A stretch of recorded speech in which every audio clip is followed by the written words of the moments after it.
বর্তমানে জনপ্রিয় একটি ধারাবাহিক অনুরাগের ছোঁয়া, যেখানে অন্যান্য ধারাবাহিক খুব অল্প সময়ে শেষ হয়ে যাচ্ছে, সেখানে অনুরাগের ছোঁয়া যেন সময়কে টেক্কা দিয়ে এগিয়ে যাচ্ছে। বর্তমানে ধারাবাহিকটিতে এসেছে ব্যাপক পরিবর্তন। ধারাবাহিকটিতে 10 বছরের লিপ নেবার কথা থাকলেও সিরিয়ালটিতে লিপ এসেছে মাত্র 5 বছরের। সোনা এবং রূপার কিশোরী বয়সের ঘটনা প্রবাহ নিয়ে এগিয়ে যাবে ধারাবাহিকটি।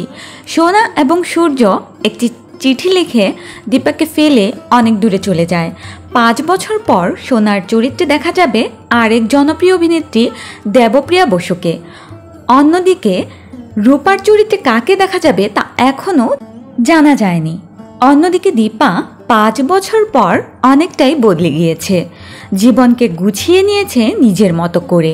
একটি এনজিওতে দীপা বাচ্চাদের জন্য রান্না করে, কিন্তু এই কাজের বিনিময়ে সে কোনো পারিশ্রমিক নেয় না। অন্যদিকে এই 5 বছরে সোনার চরিত্র অনেকটাই বদলে গিয়েছে, তাকে নেগেটিভ রোলে দেখা যাবে। তো বন্ধুরা, দীপা কি আর কখনো খুঁজে পাবে না সূর্য আর সোনাকে?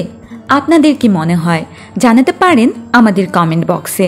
আর ভিডিওটি ভালো লাগলে লাইক, কমেন্ট, শেয়ার করতে ভুলবেন না। ধন্যবাদ।